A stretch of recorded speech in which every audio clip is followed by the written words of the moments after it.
আসসালামু আলাইকুম everyone, welcome to my channel enjoy life. আশা করি আপনারা সবাই অনেক ভালো আছেন। আলহামদুলিল্লাহ, আল্লাহর রহমতে আমি অনেক ভালো আছি। আজকের এই স্পেশাল রেসিপিটা আমি প্রায়শই বাসায় রান্না করে থাকি, তাই আজকে আপনাদের সাথে শেয়ার করছি। আশা করি আপনাদের অনেক ভালো লাগবে। মাত্র 10 মিনিটে এত সুন্দর রেসিপি তৈরি করা যায়, না দেখলে আপনারা বুঝতেই পারবেন না।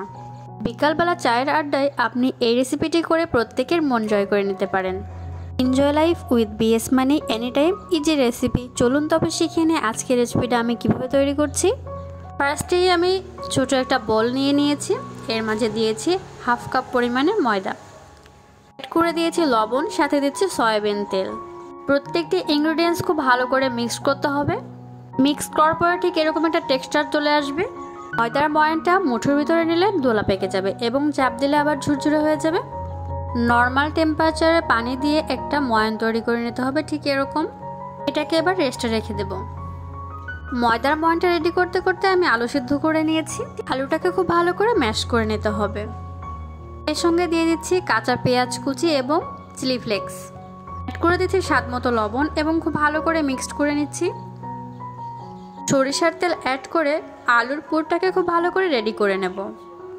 আমার ভিডিও যদি আপনাদের ভালো লেগে থাকে অবশ্যই সাবস্ক্রাইব করবেন, পাশে থাকা বেল আইকনটিকে ক্লিক করে দেবেন।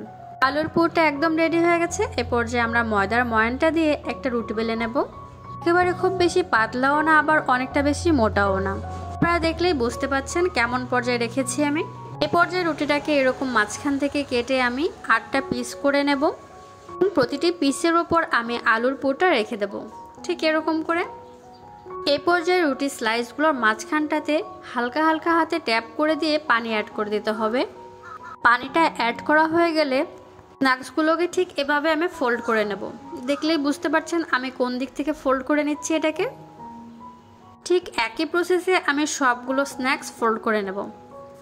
নতুন কোনো রেসিপি জানতে অবশ্যই আমাকে কমেন্ট বক্সে কমেন্ট করবেন। আমি চেষ্টা করব আপনাদের ইচ্ছে অনুযায়ী রেসিপিগুলো শেয়ার করার।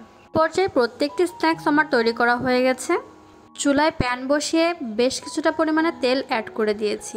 এখানে খুব বেশি তেল লাগবে না যে আপনারা ডুবো তেলে ভাজবেন এরকম কিছু নয়, কিছুটা পরিমাণে তেল দিলেই হচ্ছে। মিডিয়াম টু লো হিটে কিছুটা সময় ধরে এটাকে ভাজতে হবে। স্ন্যাক্সগুলোর স্কিনের কালার দেখলে আপনারা বুঝতে পারবেন যে এটা কোন পর্যায়ে আছে। তখন পরপর নেড়েচেড়ে উল্টে পাল্টে দিতে হবে। অলরেডি স্ন্যাক্সগুলোর কালারটা চেঞ্জ হতে শুরু করেছে। এ পর্যায়ে স্ন্যাক্সগুলো একদম রেডি হয়ে গেছে। এতটা মজার হয়েছিল আর এতটা ক্রিস্পি হয়েছিল, না করে খেলে বুঝতেই পারবেন না। অল্প কিছু ইনগ্রিডিয়েন্টস এবং একটুখানি সময় ব্যয় করলে এত মজার ক্রিস্পি নাস্তা আপনারা নিজেরা রেডি করতে পারবেন। ভিডিওটি কেমন লাগলো অবশ্যই আমাকে কমেন্ট বক্সে জানাবেন। আজ এ পর্যন্তই। আল্লাহ হাফেজ। আসসালামু আলাইকুম ফ্রেন্ডস।